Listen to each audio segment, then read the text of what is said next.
اعوذ باللہ من الشیطان الرجیم، بسم اللہ الرحمن الرحیم۔ معزز ناظرین، ہم اس سے پہلے روز الست کے بارے میں چند ایک دفعہ مل بیٹھے ہیں اور بہت سی باتیں جو مجھے معلوم تھیں وہ آپ کو گزارش کی۔ آج روز الست کے حوالے سے یہ آخری لیکچر بن رہا ہے اور اس میں خلاصہ بیان کروں گا جو باتیں پہلے ہوئی ہیں یا جو کچھ ہم نے سمجھا ہے۔ تو ایک تو یہ ہے کہ ہمارے نبی کریم صلی اللہ علیہ وآلہ وسلم نے جو ایمان کی دعوت دی ہے ہمیں، وہ اسی عہد کے حوالے سے ہے جو روز الست میں انسانوں نے اللہ کے ساتھ کیا تھا، اور ہمارا جو نفس ہے، نفس لوامہ اور ضمیر، وہ اس بات پر گواہ ہیں کہ یہ عہد ہم نے ضرور کیا تھا، اور یہ ایک روحانی اجتماع تھا۔ روز الست میں ہمارے اجسام نہیں تھے، ہمارا ایک روحانی اجتماع ہوا تھا۔ ایک میثاق کا انبیاء کے ساتھ بھی ذکر ہے، لیکن معلوم یہ ہوتا ہے کہ انبیاء کے ساتھ جو میثاق کیا گیا، عہد لیا گیا، وہ ہر نبی علیہ السلام کے ساتھ انفرادی حیثیت میں لیا گیا۔ جب وہ نبی مبعوث ہوئے تو ان سے یہ عہد لیا گیا کہ آپ کی آنے والی امت جو نبی کریم صلی اللہ علیہ وسلم تشریف لائیں گے، خاتم النبیین، وہ ان کی مدد کریں گے اور ان پر ایمان لائیں گے۔ یہ عہد جو تھا، یہ ہر نبی کو جب اس کی بعثت ہوئی ہے، جب وہ نبی مقرر ہوئے ہیں، تو ان سے لیا گیا۔ دوسری بات ہمیں یہ پتہ لگتی ہے کہ روز الست سے پہلے روحانی مخلوقات موجود تھیں، یعنی فرشتے، انبیاء اور ذریت آدم کی ارواح موجود تھی۔ روز الست مادی اشیاء کا وجود نہیں تھا، مطلب وہ جو کہتے ہیں نا کہ بگ بینگ سے دنیا بنی ہے، یہ بگ بینگ جو ہے یہ روز الست کے بعد ہوا۔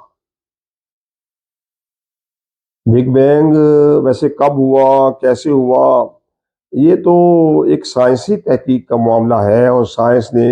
اس کے بارے میں کافی پیش رفت بھی کی ہے، اور یہ بھی ممکن ہے کہ یہ ایک تھیوری ہے تو اس میں بہت سی تبدیلیاں بھی ہوتی رہیں گی، لیکن جو قرآن پاک میں سورۃ فلق ہے، قل اعوذ برب الفلق من شر ما خلق، یہ جو فلق ہے پھاڑنے والا، اور خلق اس سے تخلیق ہوئی، یہ اس بات کے حق میں جاتا ہے کہ بگ بینگ ہوئی تھی۔ جب ہم آگے لیکچرز کریں گے تو اس میں سورۃ فلق کے اوپر بھی تھوڑی بات کریں گے۔ ایک اور بات جو ہمیں معلوم ہوئی وہ یہ تھی کہ جب ملائکہ نے حضرت آدم علیہ السلام کو سجدہ کیا تو اس وقت ان کی روح ان کے جسمانی عالم میں تھی، یعنی روز الست اور حضرت آدم علیہ السلام کو سجدہ کرنے کے واقعے میں غالباً اربوں سالوں کا فاصلہ ہے۔ یعنی روز الست تو صرف ارواح تھی، اس کے بعد یہ بگ بینگ ہوا، یہ کائنات بنی، پھر یہ زمین بنی، پھر زمین میں ساری جاندار موجودات، درخت سب ہوئے۔ حضرت آدم کو مٹی سے بنایا گیا، اور مٹی کی بہت سی 8-9 قسم کی مختلف سٹیجز قرآن شریف میں بیان ہے،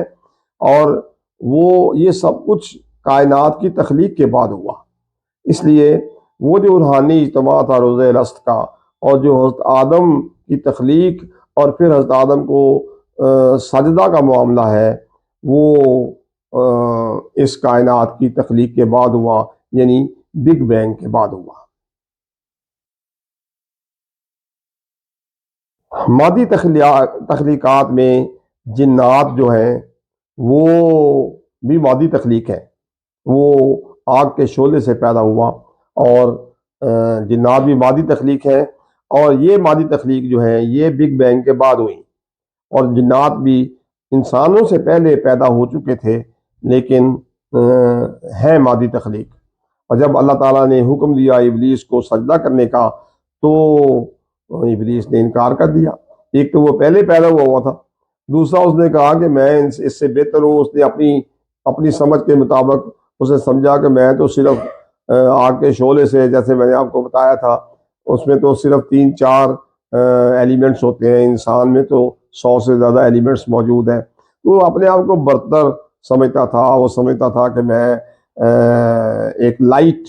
قسم کی، ہلکی قسم کی مخلوق ہوں، اور یہ انسان جو ہے یہ تو ایک وجود ایسا رکھتا ہے جس کو بڑی محنت کرنی پڑے گی، اس دنیا میں لڑنا جھگڑنا پڑے گا، اور میں تو اور ایک لائٹ قسم کی مخلوق ہوں۔ حضرت آدم علیہ السلام کی مادی تخلیق سے پہلے پوری کائنات بگ بینگ کے بعد، یعنی اجرام فلکی، حیوانات، نباتات، سب تخلیق پا چکے تھے۔